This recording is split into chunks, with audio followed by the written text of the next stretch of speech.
both new Ayacut and stabilize Ayacut. పాపం ఆయన పరిస్థితి చూసింది కదా. నీళ్ళ మంత్రి 32 నెలలు అయింది. దేవాదుల కింద ఎన్ని రిజర్వాయర్లు ఆయన తెలియదు, పక్కకు అడుగుతుండు ఎన్ని ఉన్నాయి భయ అని. సరే ఓకే, ఏం చెప్పిండో మీరు విన్నారు. మొత్తం 22 రిజర్వాయర్లు నింపుతాం, 38 టీఎంసీల నీళ్లు ఎత్తుతాం, ప్రతి ఎకరానికి నీళ్లు ఇస్తాం. వీళ్ళ మాటలు నమ్మి రైతులు బాబు ఫోటో నార్మల్ పోసుకున్నారు. మంత్రి కదా చెప్పింది, నీళ్ల మంత్రి కదా చెప్పింది, జిల్లా ఇన్ఛార్జ్ మంత్రి కదా చెప్పింది. వీళ్ళ మాటలు నమ్మి నార్మల్ పోసుకుంటే ఇప్పుడు ఏం చేస్తున్నారు? నీళ్ళు ఇవ్వట్లేదు, నీళ్ళు ఎత్తడం లేదు, నీళ్ళు ఎత్తడం లేదు, రైతాంగానికి నీళ్లు ఇవ్వడం లేదు. ఇలా పరిస్థితి ఏంటంటే మొత్తం నార్మల్ ముదిరిపోతా ఉన్నాయి. రైతులు రోడ్లెక్కి ధర్నాలు చేస్తున్నారు. వరంగల్ జిల్లా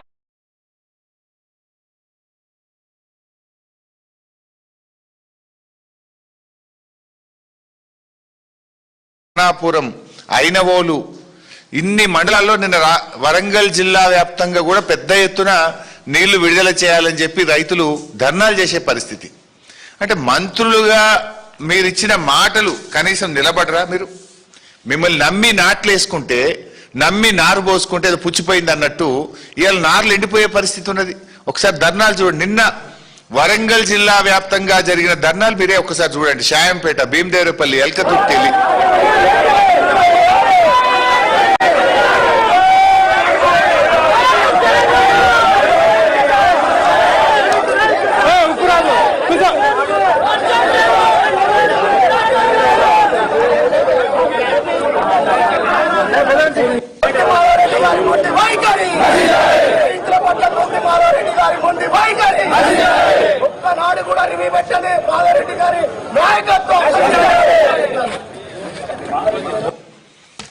సరిగా చాలా ఉన్నాయి అట్లా ధర్నాలు.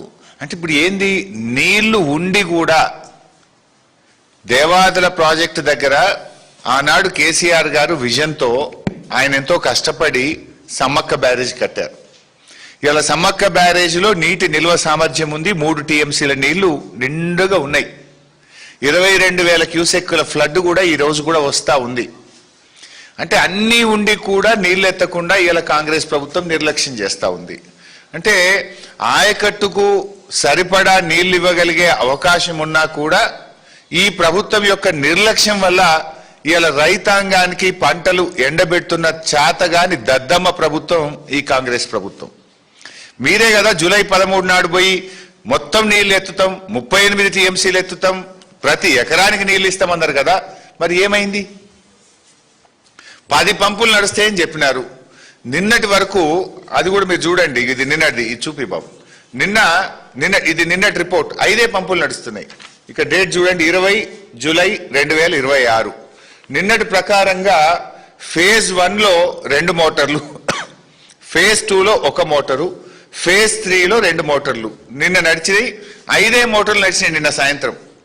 నిన్న సాయంత్రం కూడా 5 మోటార్లు నడుస్తున్నాయి. మంత్రులు పోయినప్పుడు 7 మోటార్లు, నిన్న సాయంత్రం మంత్రులు వచ్చిన తెల్లారికెళ్ళి 5 మోటార్లు నడుస్తున్నాయి. ఏమైంది? మీ సమస్య ఏంది? ఇడే ఎన్డీఎస్సీ అడ్డం లేదు కదా. అంటే మీ ఆలోచన ఏంది? కిందికి ఆంధ్రప్రదేశ్కు చంద్రబాబుకు నీళ్లు విడిచిపెట్టడమా? ఈ ఎలినినో కరువు పరిస్థితుల్లో నీళ్లు ఒడిసిపెట్టడమా? మీ కాంగ్రెస్ ఏం చెప్పదలుచుకుంది? ఇలా స్పష్టంగా చెప్పదలుచుకున్నది ఏంటంటే, నేను ఈ కరువు, ఈ ఎలినినో కరువు ఇవాళ కాలం తెచ్చిన కరువు కాదు. వరంగల్ జిల్లా విషయంలో ఇది కాంగ్రెస్ పార్టీ తెచ్చిన కరువు. కేసీఆర్ గారు సమ్మక్క బ్యారేజ్ కట్టి దేవాదుల 3 ఫేజులు పూర్తి చేసి నీళ్లు ఎత్తడానికి అన్ని సిద్ధంగా పెట్టిండు. కట్నీళ్లు పెట్టిన పొయ్యి లెక్క తయారున్నా కూడా మీ నిర్లక్ష్యం వల్ల నీళ్లు ఎత్తక వరంగల్ జిల్లాను కరువు కోరల్లో మీరు నిలుపుతా ఉన్నారు. ఇవాళ బీఆర్ఎస్ ప్రభుత్వం 3,17,000 ఎకరాల ఆయకట్టును నీళ్లు ఇవ్వడానికి దేవాదుల పూర్తి చేసింది. కట్కొత్తుతే 3,17,000 ఎకరాలకు వరంగల్ జిల్లాకు సాగునీరు అందుతుంది.